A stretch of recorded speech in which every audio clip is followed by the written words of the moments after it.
तो उच्चारण की दृष्टि से वह है। बताइए दोस्तों इसका सही जवाब क्या होगा। तो दोस्तों इसका सही जवाब होगा ऑप्शन सी। उच्चारण की दृष्टि से वह दंतोष्ठ वर्ण है। तो सही जवाब होगा ऑप्शन सी। हिंदी वर्णमाला में स्वरों की संख्या कितनी है। बताइए दोस्तों इसका सही जवाब क्या होगा। तो दोस्तों इसका सही जवाब होगा ऑप्शन सी। हिंदी वर्णमाला में स्वरों की संख्या 11 है। तो सही जवाब होगा ऑप्शन सी। ए के उच्चारण में डैश और डैश की सहायता ली जाती है। बताइए दोस्तों इसका सही जवाब क्या होगा। तो दोस्तों इसका सही जवाब होगा ऑप्शन बी। ए के उच्चारण में कंठ तथा तालु की सहायता ली जाती है। तो सही जवाब होगा ऑप्शन बी।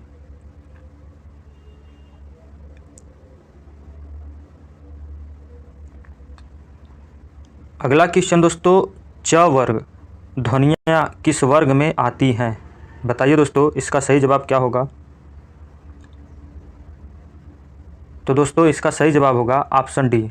च वर्ग ध्वनियाँ तालव्य वर्ग में आती हैं। तो सही जवाब होगा ऑप्शन बी। वर्णमाला का कौन सा अक्षर पुल्लिंग नहीं है। बताइए दोस्तों इसका सही जवाब क्या होगा। तो दोस्तों इसका सही जवाब होगा ऑप्शन डी।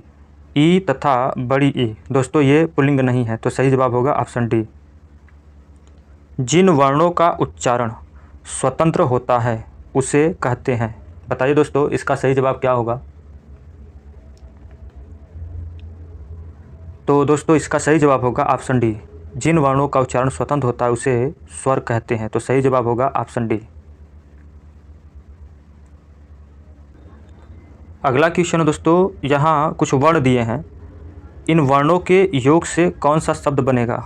बताइए दोस्तों कौन सा शब्द बनेगा। तो दोस्तों इसका सही जवाब होगा ऑप्शन डी दक्ष। कौन सा शब्द बनेगा दोस्तों, दक्ष। सही जवाब होगा ऑप्शन डी। ढ वर्ण का उच्चारण स्थान है डैश और वर्ग है। बताइए दोस्तों इसका सही जवाब क्या होगा। तो दोस्तों इसका सही जवाब होगा ऑप्शन ए। ढ वर्ण का उच्चारण स्थान ट वर्ग तथा चौथा वर्ण है। तो सही जवाब होगा ऑप्शन ए।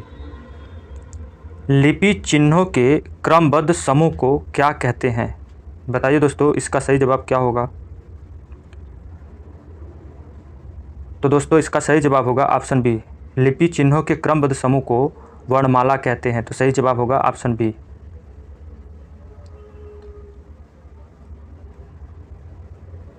अगला क्वेश्चन दोस्तों, हिंदी भाषा में ह्रस्व स्वरों की संख्या कितनी है। बताइए दोस्तों इसका सही जवाब क्या होगा। तो दोस्तों इसका सही जवाब होगा ऑप्शन डी। हिंदी भाषा में ह्रस्व स्वरों की संख्या 4 है। तो सही जवाब होगा ऑप्शन डी।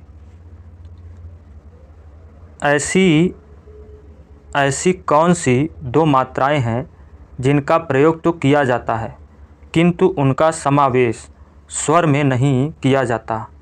बताइए दोस्तों इसका सही जवाब क्या होगा।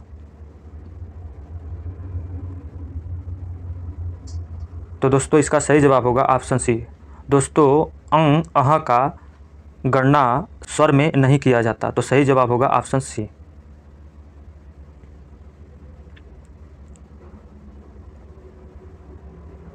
अगला क्वेश्चन दोस्तों, उच्चारण की दृष्टि से संबल ध्वनि का कौन सा वर्गीकरण है।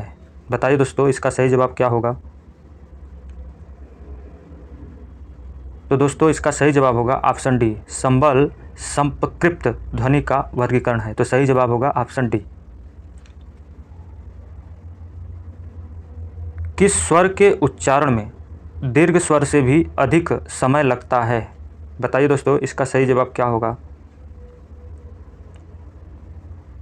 तो दोस्तों इसका सही जवाब होगा ऑप्शन बी। दोस्तों लुप्त स्वर के उच्चारण में दीर्घ स्वर से अधिक समय लगता है। तो सही जवाब होगा ऑप्शन बी।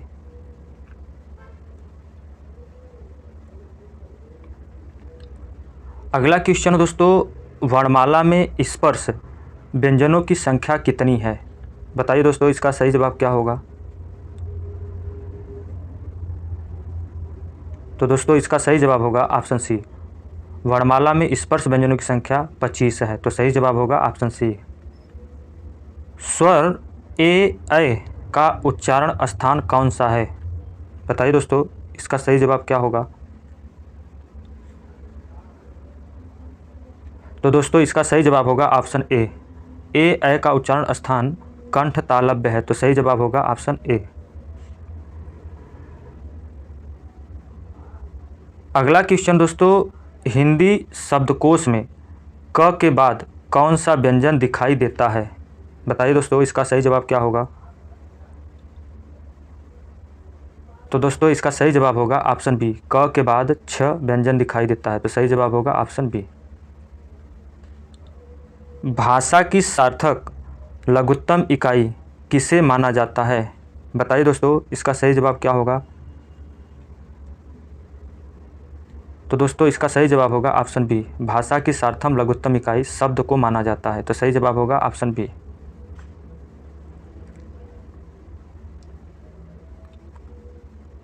अगला क्वेश्चन दोस्तों, निम्न में दंत वर्ण कौन सा है?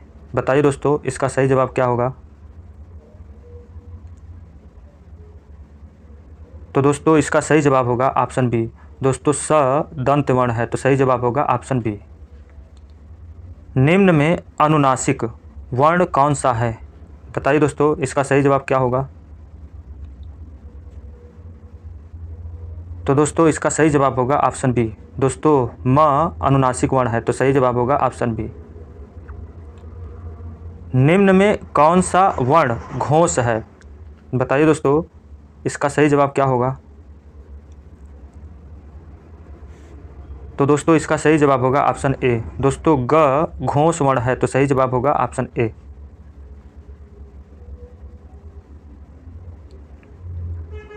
अगला क्वेश्चन दोस्तों, ल और स का उच्चारण किस स्थान से होता है? बताइए दोस्तों, इसका सही जवाब क्या होगा? तो दोस्तों इसका सही जवाब होगा ऑप्शन सी, ल और स का उच्चारण दंत से होता है। तो सही जवाब होगा ऑप्शन सी। इनमें कौन सी देवनागरी की वर्ण ध्वनि नहीं है? बताइए दोस्तों, इसका सही जवाब क्या होगा? तो दोस्तों इसका सही जवाब होगा ऑप्शन सी। दोस्तों ग्रीवा ध्वनि देवनागरी की वर्ण ध्वनि नहीं है। तो सही जवाब होगा ऑप्शन सी। किस व्यंजन का उच्चारण स्थान तालव्य है? बताइए दोस्तों, इसका सही जवाब क्या होगा? तो दोस्तों इसका सही जवाब होगा ऑप्शन बी, झ का उच्चारण स्थान तालव्य है। तो सही जवाब होगा ऑप्शन बी।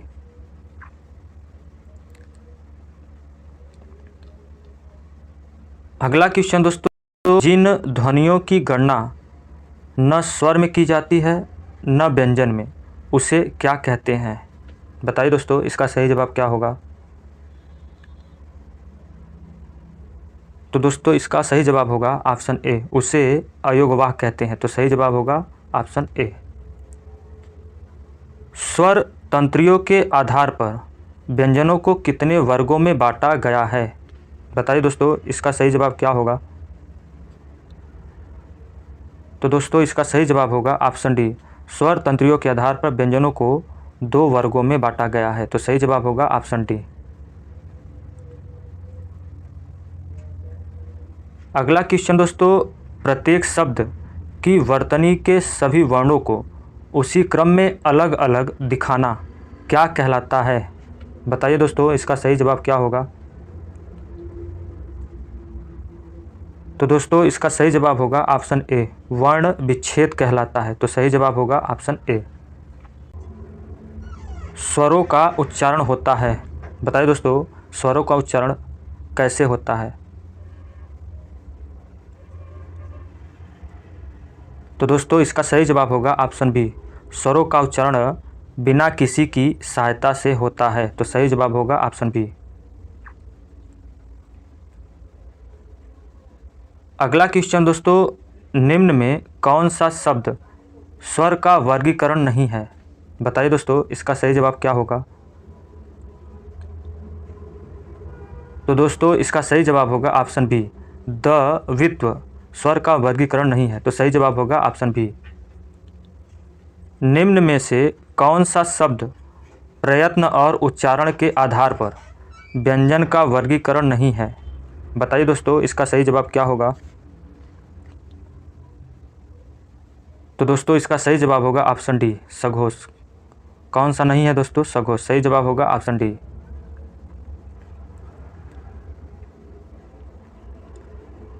अगला क्वेश्चन दोस्तों, जिन स्वरों के उच्चारण में 2 मात्रा का समय लगता है या ह्रस्व से 2 गुना समय लगता है उनको कहते हैं। बताइए दोस्तों, इसका सही जवाब क्या होगा? तो दोस्तों इसका सही जवाब होगा ऑप्शन डी, उनको गुरु स्वर कहते हैं। तो सही जवाब होगा ऑप्शन डी। जिस व्यंजन ध्वनि के उच्चारण के समय स्वर तंत्री में कंपन होता है उस उच्चारण स्थान के आधार पर ध्वनियों के वर्गीकरण में उसका क्या प्रस्थान है? बताइए दोस्तों, इसका सही जवाब क्या होगा? तो दोस्तों इसका सही जवाब होगा ऑप्शन डी, कांकल्य। क्या स्थान है दोस्तों? कांकल्य। सही जवाब होगा ऑप्शन बी।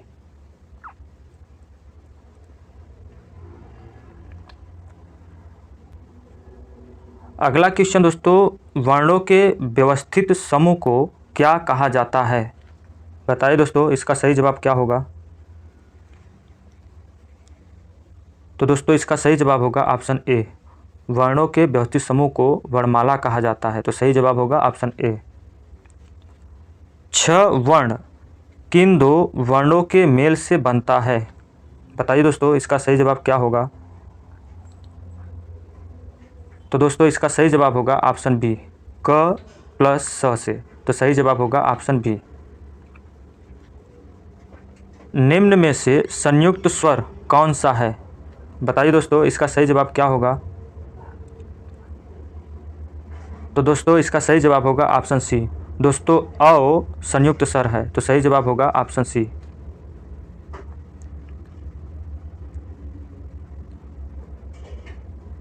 अगला क्वेश्चन दोस्तों, स्पर्श व्यंजन कंठ ध्वनि, अघोष और महाप्राण ध्वनि है। बताइए दोस्तों, इसका सही जवाब क्या होगा?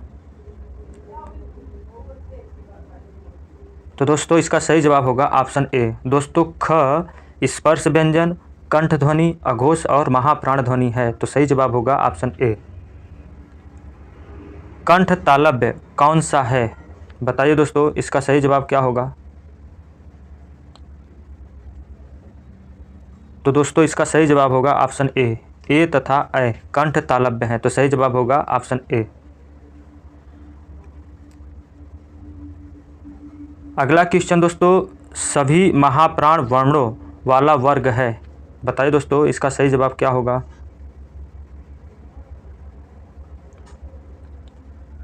तो दोस्तों इसका सही जवाब होगा ऑप्शन सी, ख छ ठ सभी महाप्राण ध्वनियां हैं। तो सही जवाब होगा ऑप्शन सी।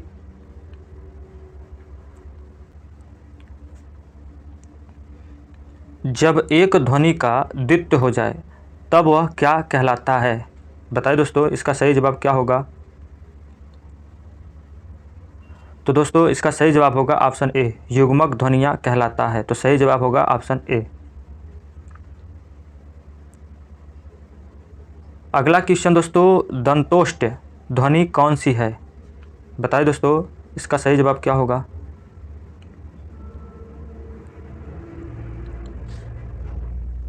तो दोस्तों इसका सही जवाब होगा ऑप्शन बी, वह दंतोष्ठ ध्वनि है। तो सही जवाब होगा ऑप्शन बी। सभी स्पर्श व्यंजन कौन से वर्ग में हैं? बताइए दोस्तों, इसका सही जवाब क्या होगा? तो दोस्तों इसका सही जवाब होगा ऑप्शन ए। दोस्तों क च प द सभी स्पर्श व्यंजन है। तो सही जवाब होगा ऑप्शन ए। अगला क्वेश्चन दोस्तों, अर्ध विवृत स्वर हैं। बताइए दोस्तों, इसका सही जवाब क्या होगा? तो दोस्तों इसका सही जवाब होगा ऑप्शन सी। दोस्तों ए अर्ध विवृत स्वर है। तो सही जवाब होगा ऑप्शन सी। जिनकी ध्वनि केवल मुख से निकलती है वे हैं। बताइए दोस्तों, इसका सही जवाब क्या होगा? तो दोस्तों इसका सही जवाब होगा ऑप्शन बी, जिनकी ध्वनि केवल मुख से निकलती है उनको निरनुनासिक स्वर कहते हैं? तो सही जवाब होगा ऑप्शन बी। अगला क्वेश्चन दोस्तों, अंतस्थ और ऊष्म वर्ण कितने हैं? बताइए दोस्तों, इसका सही जवाब क्या होगा? तो दोस्तों इसका सही जवाब होगा ऑप्शन सी। अंतस्थ और ऊष्म वर्णों की संख्या 8 है। तो सही जवाब होगा ऑप्शन सी। र का विवरण है। बताइए दोस्तों, इसका सही जवाब क्या होगा? तो दोस्तों इसका सही जवाब होगा ऑप्शन ए। दोस्तों र वत्सर्य लुंठित सघोष अल्प प्राण व्यंजन है। तो सही जवाब होगा ऑप्शन ए।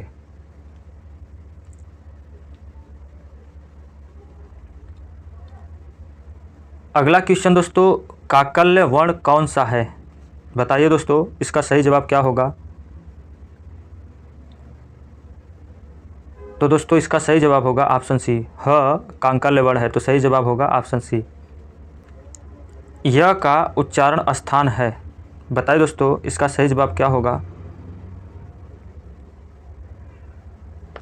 तो दोस्तों इसका सही जवाब होगा ऑप्शन ए। य का उच्चारण तालु से होता है। तो सही जवाब होगा ऑप्शन ए।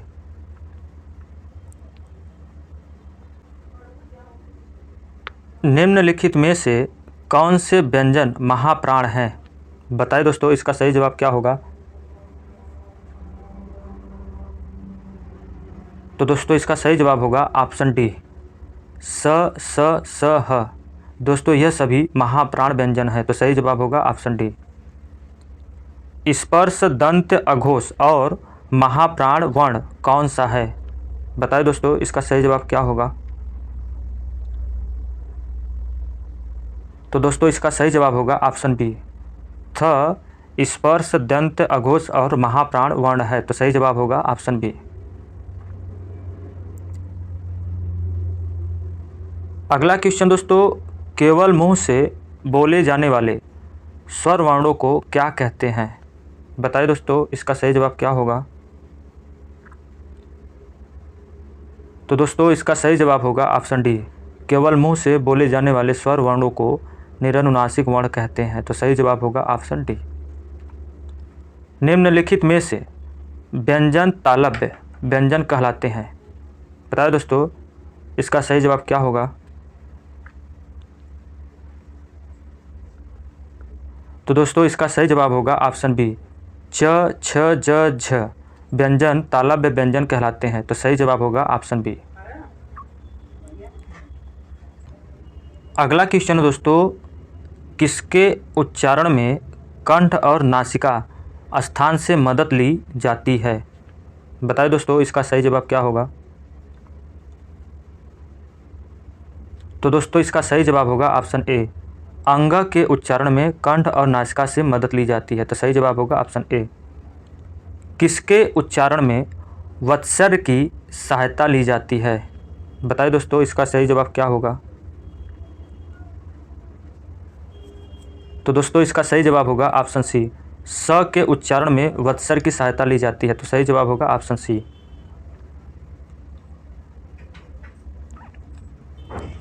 त और द को उच्चारण स्थल के आधार पर क्या कहते हैं? बताइए दोस्तों, इसका सही जवाब क्या होगा? तो दोस्तों इसका सही जवाब होगा ऑप्शन ए। त और द को उच्चारण स्थान के आधार पर दंतवर्ण कहते हैं। तो सही जवाब होगा ऑप्शन ए। निम्न में अंतस्थ व्यंजन कौन सा है? बताइए दोस्तों, इसका सही जवाब क्या होगा? तो दोस्तों इसका सही जवाब होगा ऑप्शन बी। ल अंतस्थ व्यंजन है। तो सही जवाब होगा ऑप्शन बी। निम्न में अघोष वर्ण कौन सा है? बताइए दोस्तों, इसका सही जवाब क्या होगा? तो दोस्तों इसका सही जवाब होगा ऑप्शन ए। ट अघोष वर्ण है। तो सही जवाब होगा ऑप्शन ए। निम्न में महाप्राण है। बताइए दोस्तों, इसका सही जवाब क्या होगा? तो दोस्तों इसका सही जवाब होगा ऑप्शन डी। ठ महाप्राण वर्ण है। तो सही जवाब होगा ऑप्शन डी। मूर्धन्य स्पर्श सघोष नासिक अल्प प्राण व्यंजन कौन सा है? बताइए दोस्तों, इसका सही जवाब क्या होगा? तो दोस्तों इसका सही जवाब होगा ऑप्शन सी अण। सही जवाब होगा दोस्तों अण।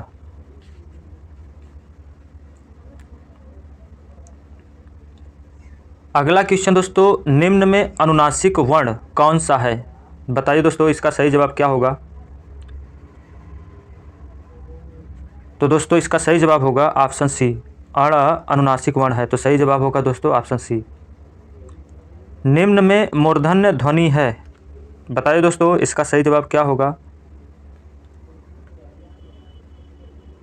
तो दोस्तों इसका सही जवाब होगा ऑप्शन ए ढ मूर्धन्य ध्वनि है। तो सही जवाब होगा ऑप्शन ए।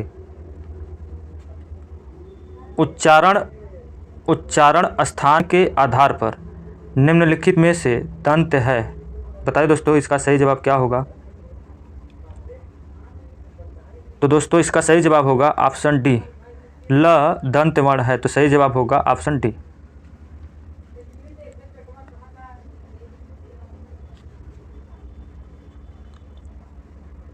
अगला क्वेश्चन दोस्तों, निम्न में दीर्घ स्वर कौन सा है? बताइए दोस्तों इसका सही जवाब क्या होगा? तो दोस्तों इसका सही जवाब होगा ऑप्शन सी आ दीर्घ स्वर है। तो सही जवाब होगा ऑप्शन सी। ह का उच्चारण स्थान है। बताइए दोस्तों इसका सही जवाब क्या होगा? तो दोस्तों इसका सही जवाब होगा ऑप्शन ए कंठ। ह का उच्चारण स्थान कंठ से होता है। तो सही जवाब होगा ऑप्शन ए।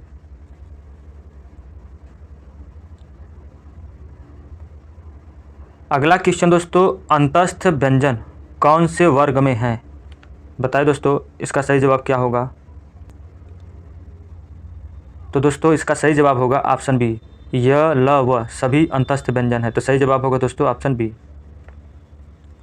कौन से वर्ग के सभी व्यंजन अल्प प्राण हैं? बताइए दोस्तों इसका सही जवाब क्या होगा? तो दोस्तों इसका सही जवाब होगा ऑप्शन बी क च त सभी अल्प प्राण व्यंजन है। तो सही जवाब होगा ऑप्शन बी।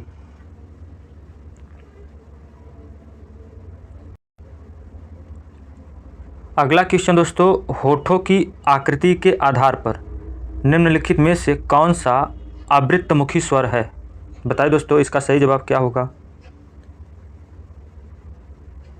तो दोस्तों इसका सही जवाब होगा ऑप्शन डी दोस्तों ई आवृत्तमुखी स्वर है। तो सही जवाब होगा ऑप्शन डी।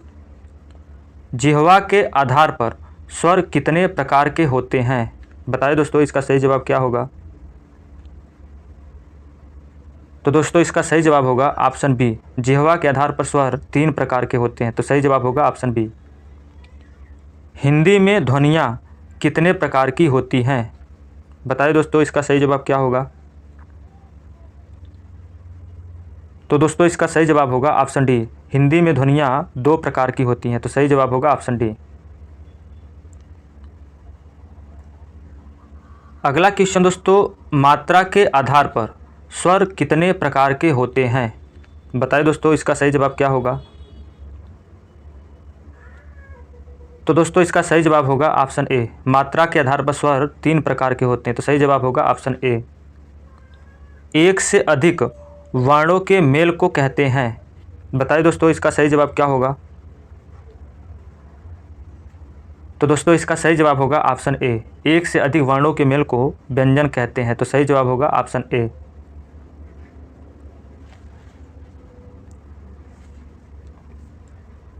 अगला क्वेश्चन दोस्तों, जिनका उच्चारण स्वतंत्रता से होता है और जो व्यंजन के उच्चारण में सहायक होते हैं उसे कहते हैं। बताइए दोस्तों इसका सही जवाब क्या होगा?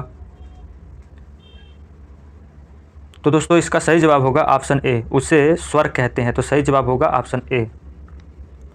ई च छ ज झ ञ आदि का उच्चारण किससे होता है? बताइए दोस्तों इसका सही जवाब क्या होगा? तो दोस्तों इसका सही जवाब होगा ऑप्शन सी दोस्तों इन सभी वर्णों का उच्चारण तालव्य से होता है। तो सही जवाब होगा ऑप्शन सी। अगला क्वेश्चन दोस्तों, निम्न में दीर्घ स्वर है। बताइए दोस्तों इसका सही जवाब क्या होगा? तो दोस्तों इसका सही जवाब होगा ऑप्शन डी दोस्तों ई दीर्घ स्वर है। दोस्तों यहाँ ए को दीर्घ स्वर इसलिए नहीं माना जाएगा क्योंकि ए और ए संयुक्त स्वरों की श्रेणी में आते हैं। इस प्रकार दोस्तों सही जवाब होगा ऑप्शन डी। निम्न में अंतस्थ व्यंजन कौन सा है? बताइए दोस्तों इसका सही जवाब क्या होगा? तो दोस्तों इसका सही जवाब होगा ऑप्शन ए, वह अंतस्थ व्यंजन है। तो सही जवाब होगा ऑप्शन ए। अगला क्वेश्चन दोस्तों, निम्न में अल्प प्राण व्यंजन कौन सा है? बताइए दोस्तों इसका सही जवाब क्या होगा? तो दोस्तों इसका सही जवाब होगा ऑप्शन सी, ग अल्प प्राण व्यंजन है। तो सही जवाब होगा ऑप्शन सी। निम्न में घोष वर्ण कौन सा है? बताइए दोस्तों इसका सही जवाब क्या होगा? तो दोस्तों इसका सही जवाब होगा ऑप्शन डी, ज घोष वर्ण है। तो सही जवाब होगा ऑप्शन डी। निम्न में ओष्ठ वर्ण कौन सा है? बताइए दोस्तों इसका सही जवाब क्या होगा? तो दोस्तों इसका सही जवाब होगा ऑप्शन ए, उ ओष्ठ वर्ण है। तो सही जवाब होगा ऑप्शन ए। अगला क्वेश्चन दोस्तों, वर्ण तालिका के अनुसार ह्रस्व, दीर्घ और लुप्त क्या हैं? बताइए दोस्तों इसका सही जवाब क्या होगा? तो दोस्तों इसका सही जवाब होगा ऑप्शन सी, ह्रस्व, दीर्घ और लुप्त सभी स्वर हैं। तो सही जवाब होगा ऑप्शन सी।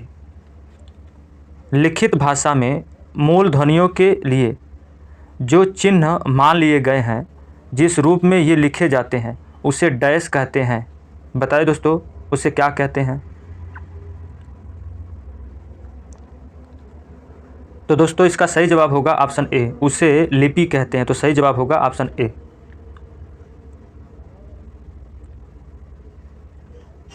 अगला क्वेश्चन दोस्तों, प फ ब भ म व्यंजन होते हैं। बताइए दोस्तों इसका सही जवाब क्या होगा?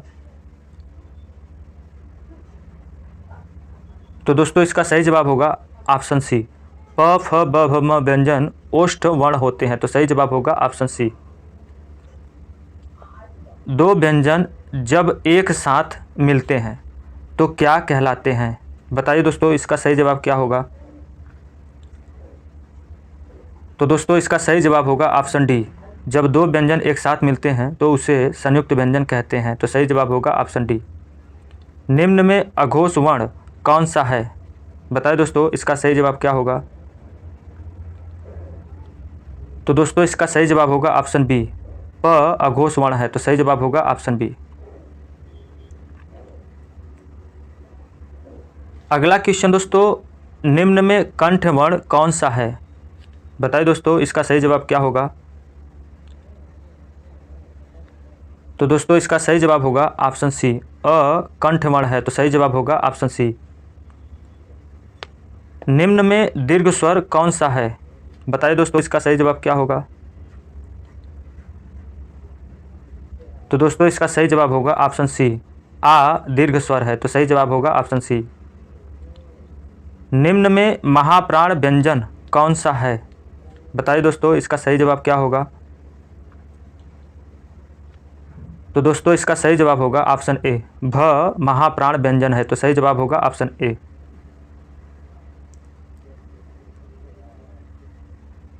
अगला क्वेश्चन दोस्तों, निम्न में अंतस्थ व्यंजन कौन सा है? बताइए दोस्तों इसका सही जवाब क्या होगा? तो दोस्तों इसका सही जवाब होगा ऑप्शन सी, यह अंतस्थ व्यंजन है। तो सही जवाब होगा ऑप्शन सी। सघोष वर्ण कौन सा है? बताइए दोस्तों इसका सही जवाब क्या होगा?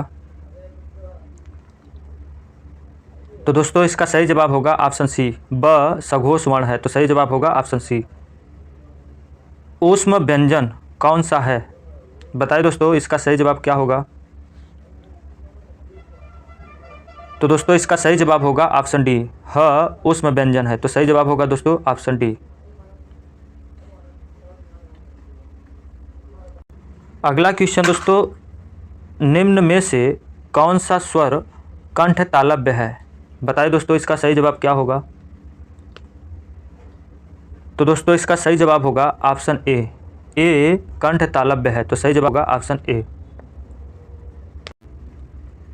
जिन स्वरों के उच्चारण में नाक से हवा निकलती है उन्हें कहते हैं। बताइए दोस्तों इसका सही जवाब क्या होगा?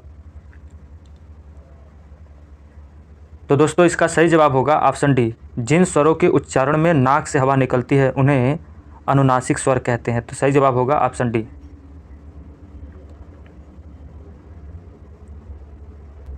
अगला क्वेश्चन दोस्तों, निम्नलिखित में से कौन सा अंतस्थ व्यंजन है? बताइए दोस्तों इसका सही जवाब क्या होगा। तो दोस्तों इसका सही जवाब होगा ऑप्शन डी। ल अंतस्थ व्यंजन है। तो सही जवाब होगा ऑप्शन डी। अनुस्वार किसका कार्य करता है? बताइए दोस्तों इसका सही जवाब क्या होगा। तो दोस्तों इसका सही जवाब होगा ऑप्शन ए। अनुस्वार पंचम वर्ण का कार्य करता है। तो सही जवाब होगा ऑप्शन ए। निम्नलिखित में से पार्श्विक ध्वनि कौन सी है? बताइए दोस्तों इसका सही जवाब क्या होगा। तो दोस्तों इसका सही जवाब होगा ऑप्शन सी। ल पार्श्विक ध्वनि है। तो सही जवाब होगा दोस्तों ऑप्शन सी। अगला क्वेश्चन दोस्तों, निम्नलिखित में से कौन सा वर्ण दंत नहीं है? बताइए दोस्तों इसका सही जवाब क्या होगा। तो दोस्तों इसका सही जवाब होगा ऑप्शन बी। च दंत वर्ण नहीं है। तो सही जवाब होगा ऑप्शन बी। हिंदी स्वरों का वर्गीकरण जब जीभ के भाग के आधार पर किया जाता है तो निम्नलिखित में से कौन सा भेद इसके अंतर्गत नहीं आएगा? बताइए दोस्तों इसका सही जवाब क्या होगा। तो दोस्तों इसका सही जवाब होगा ऑप्शन बी। विवृत स्वर इसके भाग के अंतर्गत नहीं आएगा। तो सही जवाब होगा ऑप्शन डी। धन्यवाद दोस्तों। वीडियो आपको अच्छा लगा हो तो लाइक करें, सब्सक्राइब करें। बहुत बहुत धन्यवाद दोस्तों वीडियो अंत तक देखने के लिए।